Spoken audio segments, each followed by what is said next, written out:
देखंतु मु आज आपण मानकु बनेकी देखैबी पाचिला अमृतभंडार पोड़ पिठा। आपण माने खाइले जमार भी जानी पारिबेनी जेटा पाचिला अमृतभंडार पोड़ पिठा हेची बोली। आपण माने घरे थरे बनेकी खाआंतु, खाइले ही जानी पारिबे जे केते स्वादिष्ट लागि थाए। अमृतभंडार वासना जमार भी जना पड़ी न थाए। नमस्कार मित्राब्धी किचन को आपण मानकु बहुत बहुत स्वागत। आपण माने प्रथम रु शेष पर्यंत संपूर्ण भाव में भिडियोटी को देखंदु, ताहाले आपण माने जानी परिबे। जदि भिडियो आपण मानकु भल लागे ताहाले लाइक शेयर और सब्सक्राइब कर दियंतु। देखंतु पाचिला अमृतभंडा को भल भाव में धोई की तारा चोपा बाहर करके छोट छोट खंड करके काटिकी रखिछि। गोटे पात्र रे एतिकी अमृतभंडा पाई मुठी गोटे बड़ कप रे कपटे चाउल बतरी देइथिली। अरुआ चाउल से भल भाव में बतरी जाइछि। गोटे घंटा छाड़ देइथिली, से भल भाव में बतरी गला परे देखंतु ताको एठी गोटे कपड़ा देकी प्लास्टिक रो जालीटा बाहर कर नेछि। चाउल रो सब पानी बाहरी जीव। तो परे जार रे चाउल को दे दूची। जार ढांकुणी देकी कवर कर नेली, ताको बे बाटी नवा। तो एबे बाटी देची, चूना को एबे चले नवा। चालणी रे दे देची, ताको चले नवा। भल भाव रे खदड़ा अंश जहाँ बाहर पड़िबो एमती करके सब चूना को देखंतु चले नेची। चूना पूरा रेडी हो जाइए पिठा बनया पे। आपण मानक पाखरे जदि आगरू चाउल चूना आपण माने बनेकी रखिथिबे, से चाउल चूना भी देके एमती पिठा बनी परिबे। तो देखंतु प्रेशर कुकर नहीं जाइए। आगरू काटिकी रखिथिबा कटा पाचिला अमृतभंडा को प्रेशर कुकर रे दे देली। गोटे ग्लास पानी दे दोची, अल्प टिके लूण दे दोची। ढांकुणी दे देकी कवर कर नेली कुकर को। एबे गैस लगे की कुकर को बसे नीचे अमृतभंडा को सिझाया पाई। तो 3टा सीटी हवा पाई छाड़ देइछि। तो देखंतु सीटी पळी आसलानी। परे बंद कर दबा। प्रेशर कुकर को ठंडा हवा पाई छाड़ दबा। तो देखंतु प्रेशर कुकर एबे ठंडा हो जाइछि। भल भाव में ठंडा हैला परे ही ढांकुणी बाहर करिवे। तो देखंतु अमृतभंडा सिझी जाइछि, किंतु एमती गोटा गोटा रहिछि। ताकू एबे कोन करबा, डाली घोरा साहाय्य रे ताकू एमती टिके प्रेस कर नवा। जेमती डाली को घोरा जाए सेमती ही घोरी देबा। तो देखंतु पूरा चिकन हो गला। परे एबे गैस लगे नवा, कुकर को बसे नवा। देखंतु मेटी 2 चम्मच चाउल चूना को पानी रे एमती घांटिकी रखिथिली, ताकू दे देबी।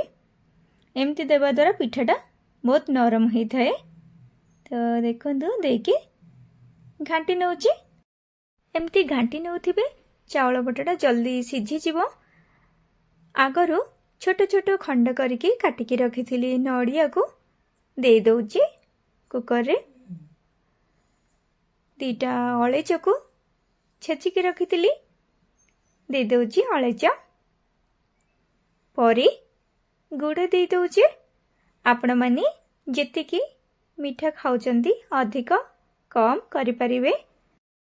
आपण माने गुड़ बदल रे चीनी भी व्यवहार करि परिबे, किंतु गुड़ रे बनेले पिठाटा अधिक स्वादिष्ट लागि थाए पोड़ पिठा। तो देखंतु फुटी आसलानी, गुड़ भी भल भाव में मिले गलानी।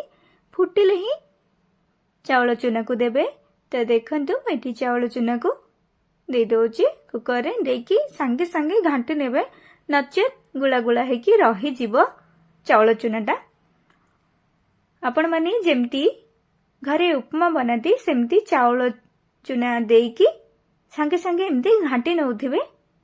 मु एठी एका थरे देकी जल्दी जल्दी घांटी नेछि, नचेत गुला हो जाइथंदा। तो जल्दी जल्दी घांटी देछि। एबे रेडी हो जाइछि पोड़ पिठा बनया पाई। गैस रे कढ़ई बसई नहीं कढ़ई रे पोड़पिठा बनैबा। तो कदली पत्र रे घी लगे नहीं आगरू पत्र को सब कढ़ई रे रखी नौची। दी पुर करके पत्र दे देली परे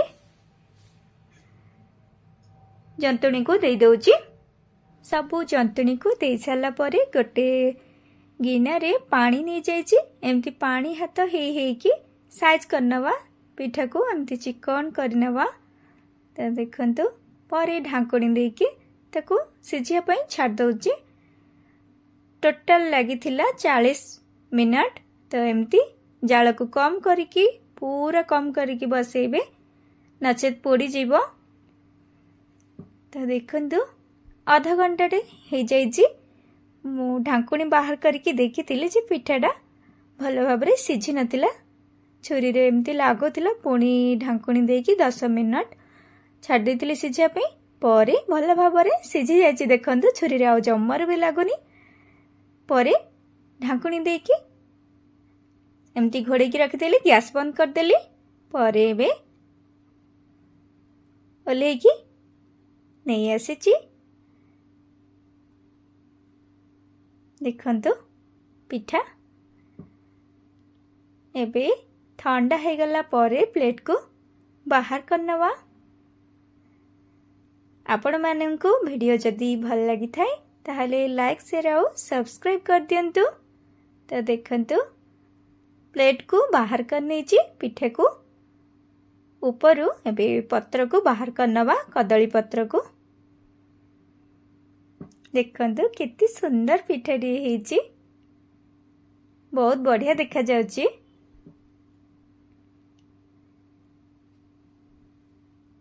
आउ आपण मानकु जदी वीडियोटी भल लगी थाए आपण माने घरे एमती पोड़पिठा बने की खांतु। बहुत स्वादिष्ट लागिबो।